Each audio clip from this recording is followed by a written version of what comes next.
Welcome to IPL 2026 ఈ సీజన్లో సీజన్లో నేడు చిన్నస్వామి స్టేడియం వేదికగా royal challengers Bengaluru Delhi capitals తలపడున్నాయి.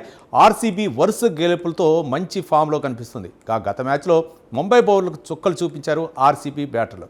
ముఖ్యంగా విరాట్, పటేదార్, డేవిడ్ సాల్ట్ మంచి ఫామ్లో ఉండటంతో ఈ సీజన్లో ఆర్సీబీ కేవలం ఒక్క మ్యాచ్లో మాత్రమే ఓడింది. మరోవైపు సీజన్ ఆరంభంలో 2 మ్యాచ్లు గెలిచి మంచి టాచ్లో కనిపిస్తుంది. తర్వాత 2 మ్యాచ్లు స్వల్ప తేడాతో ఓడింది. ఆర్సీబీ ఢిల్లీ మధ్య జరిగిన హెడ్ టు హెడ్ 31 మ్యాచ్ల్లో ఆర్సీబీ 19 మ్యాచ్లో గెలిచి ఆధిక్యంలో ఉండగా ఢిల్లీ 11 మ్యాచ్లో నెగ్గింది. మరి ఆర్సీబీతో గెలిచి ఢిల్లీ ఫామ్లోకి వస్తుందో లేదో చూడాలి. ఇదే అంశాలకు సంబంధించి క్రికెట్ అనలిస్ట్ కిరణ్ జన్ మనతో ఉన్నారు. ఆయన అడిగి మరిన్ని వివరాలు తెలుసుకుందాం. కిరణ్ జన్ గారు నమస్తే. నమస్తే గారు. ఏంటి ఈరోజు మొత్తానికి ఒక బేకర్ పోర్ అయితే నెలకొనే అవకాశాలు ఉన్నాయా? మొత్తానికి ఢిల్లీకి అలాగే బెంగళూరు జట్ల మధ్య మాత్రం ఈరోజు పోర్ ఏ విధంగా ఉండే అవకాశాలు ఉన్నాయి అనుకోవచ్చు? ఖచ్చితంగా చాలా రసవత్తరంగా ఉంటుంది. హెడ్ టు హెడ్ మంచి ఫైట్ ఉన్నారు. లాస్ట్ 4 మ్యాచెస్ చూసుకుంటే ఢిల్లీ మళ్ళీ ఆర్సీ ఇద్దరు కావచ్చు. కాకపోతే ఇక్కడ అడ్వాంటేజ్ ఏమంటే ఇక్కడ ఆర్సీబీకి హోమ్ గ్రౌండ్. ఈ హోమ్ గ్రౌండ్ లో ఆర్సీబీకి ఉన్నటువంటి ఆధిక్యత మరి దీనికి ఉండదు. అంత వాళ్ళకి ఆదరణ ఉంటుంది, అంత చక్కగా కూడా ఆడతారు. ఖచ్చితంగా లాస్ట్ టైం మనం అనుకున్నట్టే టాస్ గెలిస్తే ఖచ్చితంగా మళ్ళీ కూడా వీళ్ళు ఫీల్డింగ్ తీసుకుంటారు. ఎవరు టాస్ గెలిచినా ఫీల్డింగ్ తీసుకుంటారు. ఆర్సీబీలో చేజ్ చేయడం చాలా సులభం అవుతుంది.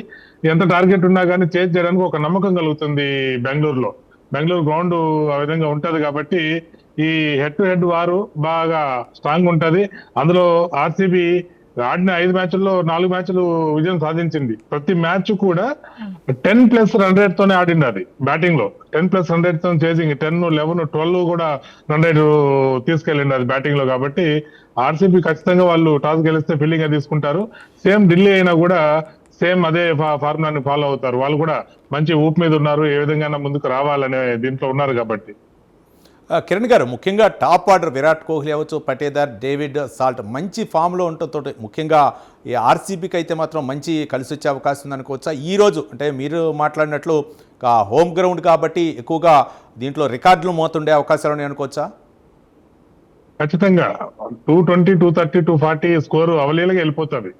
అంటే ఫస్ట్ బ్యాటింగ్ చేసే వాళ్ళు ఒకవేళ ఆర్సీబీ చేసినా కానీ మినిమం 200+ కొడతారు. ఇదంతా ఎక్కడ డిపెండ్ అయి ఉంటుంది అంటే ఎంత స్కోర్ చేస్తారు ఫస్ట్ పవర్ ప్లేలో డిసైడ్ అయిపోతారు.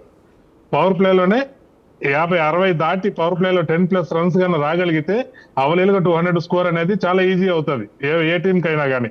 పవర్ ప్లేలో 10+ రన్ రేట్ కానీ రాకపోతే 180 మనం అనుకుంటే మనం చూస్తున్నాం, ప్రతి మ్యాచ్ లో కూడా గమనిస్తూనే ఉన్నాం.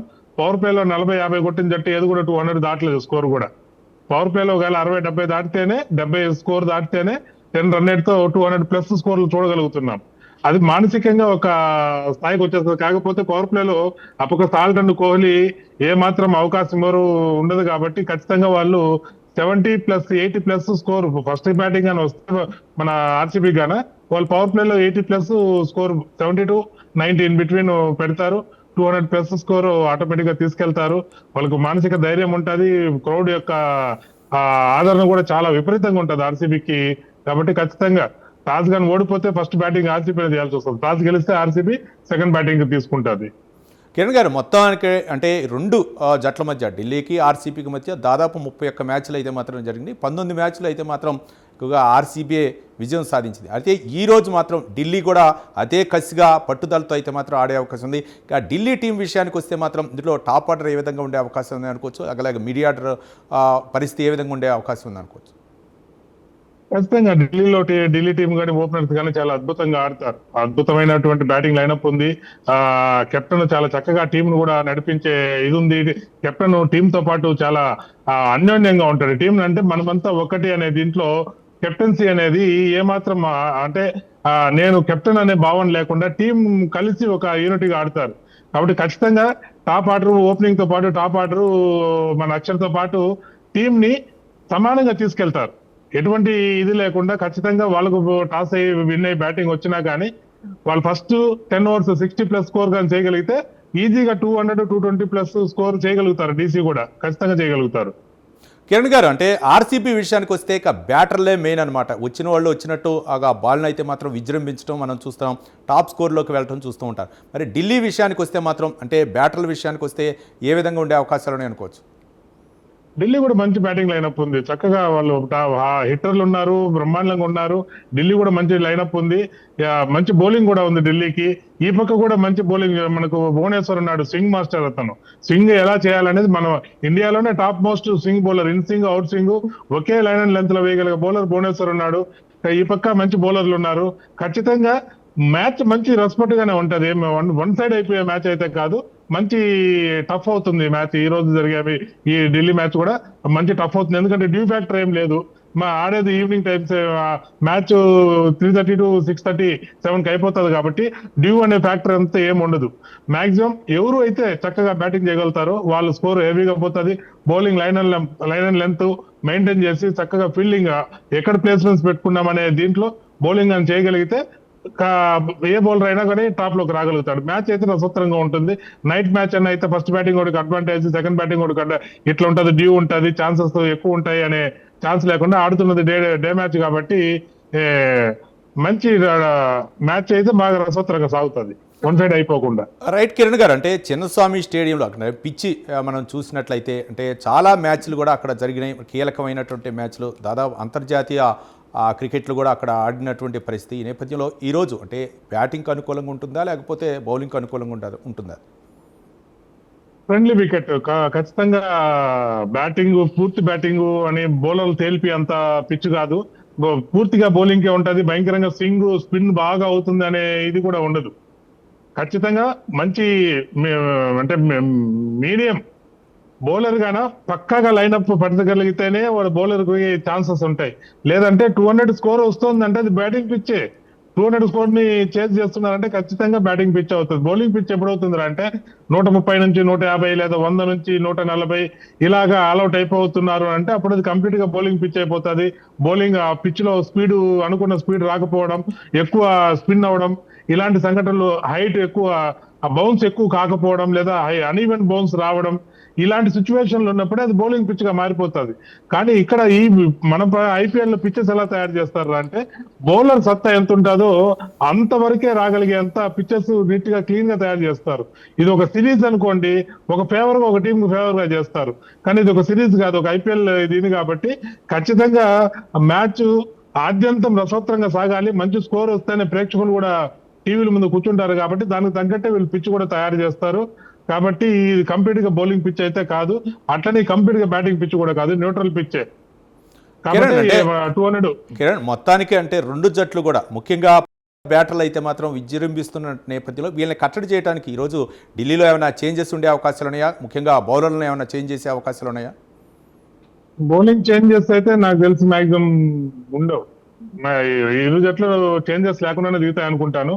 ఖచ్చితంగా చేంజెస్ లేకుండా రెండు జట్లు దిగుతాయి. నెక్స్ట్ మ్యాచ్ ఏదైనా ప్లాన్ చేస్తారు చేంజెస్ గురించి.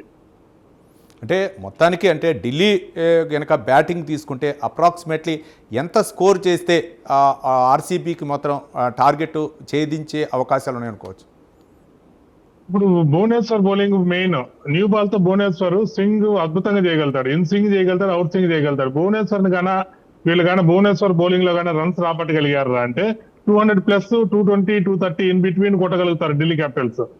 భువనేశ్వర్ బౌలింగ్ కానీ తడబడ్డారు, ఏదైనా వికెట్ ఇచ్చేసారు అంటే 180 to 100, 170 to 200 మధ్యలోకి వచ్చేస్తుంది. భువనేశ్వర్ పవర్ ప్లే లో కానీ కంట్రోల్ చేయగలిగాడు అంటే ఖచ్చితంగా అదేమవుతుంది అంటే మ్యాచ్ టైట్ అయిపోతుంది. పవర్ ప్లే లో ఎక్కువ స్కోర్ పోయే అవకాశం ఉంటుంది. పవర్ ప్లే లో హెవీగా స్కోర్ పోకుండా వికెట్ ఏదైనా పడిందిరా అంటే 200+ దాటడం అనేది చాలా రేర్ గా జరుగుతుంది సంఘటన. అలాంటి సంఘటన జరుగుతుంది అయితే అనుకోవడం లేదు. పవర్ ప్లే బాగా వాడితే 170 to 200 ఉంటుంది. పవర్ ప్లే బ్యాట్స్మెన్ కానీ యూజ్ చేసుకోగలిగితే 200 to 230 స్కోర్ వస్తుంది. కానీ ప్రతి బాల్ కూడా చాలా ఇంపార్టెంట్ కిరణ్. అంటే మనకి ఇప్పుడు ఉన్నటువంటి మ్యాచ్ల్లో కూడా టార్గెట్లు కూడా చాలా ముఖ్యం. అంతేకాకుండా రికార్డులు కూడా, ముఖ్యానికి విరాట్ కోహ్లీ అవ్వచ్చు, పటేదర్ అవ్వచ్చు, డేవిడ్ సాల్ట్ అవ్వచ్చు, వీళ్ళందరినీ కూడా కట్టడి చేయడం కోసం అయితే మాత్రం బౌలర్లు ఎక్కువగా శ్రమించాల్సినటువంటి పరిస్థితి ఉంటుంది. ఈ నేపథ్యంలో ముఖ్యంగా అంటే ఢిల్లీ అయితే మాత్రం ఒక బ్యాటింగ్ తీసుకునే అవకాశం ఉంది. ఒక కనుక టాస్ కనుక విన్ అయితే బౌలింగ్కి ఎక్కువగా అంటే మొగ్గు చూపే అవకాశాలు ఉన్నాయి అనుకోవచ్చు. ఇక్కడ ఢిల్లీ మాక్సిమం ఈ గ్రౌండ్ లో చేసింగ్ కి వెళ్తుంది. అది కూడా ఏంటంటే నైట్ మ్యాచ్ అయితే చేసింగ్ కి వెళ్తుంది. ఇప్పుడు డే మ్యాచ్ కదా, నాకు తెలిసి డే మ్యాచ్ ఫస్ట్ బ్యాటింగ్ తీసుకుంటారని అనుకుంటున్నా. డే మ్యాచ్ కాబట్టి అంత ఇంపాక్ట్ ఉండదు. డే మ్యాచ్ ఆఫ్టర్నూన్ పిచ్ కొంచెం బాగా వేడిగా ఉంటది, బాల్ కూడా మంచి స్పీడ్ తో బ్యాట్కి వస్తుంది కాబట్టి వీళ్ళు ఏమన్నా బ్యాటింగ్ తీసుకునేదానికి మొగ్గు చూపుతారని అనుకుంటున్నాను నేను ఖచ్చితంగా. ఒకవేళ బ్యాటింగ్ తీసుకున్నారు అంటే మనం యాజ్ యూజువల్ ఎక్స్పెక్ట్ చేయొచ్చు 200+ ఎక్స్పెక్ట్ చేయొచ్చు. అది salt and Kohli first power play out కాకుండా ఉంటే మనం ఆ మాత్రం స్కోర్ ఎక్స్పెక్ట్ చేయొచ్చు. 220+ కూడా మనం ఎక్స్పెక్ట్ చేయొచ్చు. కానీ సాల్ట్ కోహ్లీ ఫస్ట్ పవర్ ప్లేలో కానీ అవుట్ అయిపోయినారంటే సేమ్ యాజ్ యూజువల్ 170-200 ఇన్ బిట్వీన్కి వచ్చి ఆగిపోతుంది స్కోర్, ఆ మధ్యలోకి వచ్చి ఆగిపోతుంది. కిరణ్, అంటే మొత్తానికి ఒకటి పాయింట్ల పట్టికలో ఒక రెండో స్థానంలో అయితే మాత్రం మన బెంగళూరు జట్టు అయితే ఉంది. కానీ దీన్ని కట్టడి చేయడం కోసం ఈ రోజు ఏమైనా ఢిల్లీ శ్రమించే అవకాశాలు ఉన్నాయనుకోవచ్చా? ఖచ్చితంగా వాళ్ళు చాలా హార్డ్ వర్క్ చేస్తారు. మన అక్షర్ పటేల్ అంత సమయంగా వదిలిపెట్టాడు. బాగా ఇదే ఎట్లయినా దాన్ని చేంజ్ చేయాలా, ముందుకు వెళ్ళాలని ప్రతి ఒక్కరికి అదే తప్పన ఉంటది. కాకపోతే ఫైనల్ గా హెడ్ టు హెడ్ పవర్ ఇద్దరు సమాన బలవంతులు పోటీకి దిగినప్పుడు ఏమవుతుంది అంటే ఎవరైతే ఒక చిన్న ఏమరపాటు కలుగుతుందో ఏ జట్టుకైతే ఆ జట్టు ఖచ్చితంగా ఆ రోజు ఓటమి అనేది ఉంటది. అదృష్టము, ఏమరపాటు ఇలాంటివి కూడా అన్ని కలిసి వస్తాయి. కానీ ఆ సిచ్యువేషన్ ని క్యాచ్ చేసుకోగలిగే అంత ప్రెజెన్స్ ఆఫ్ మైండ్ లో ఉండాలి.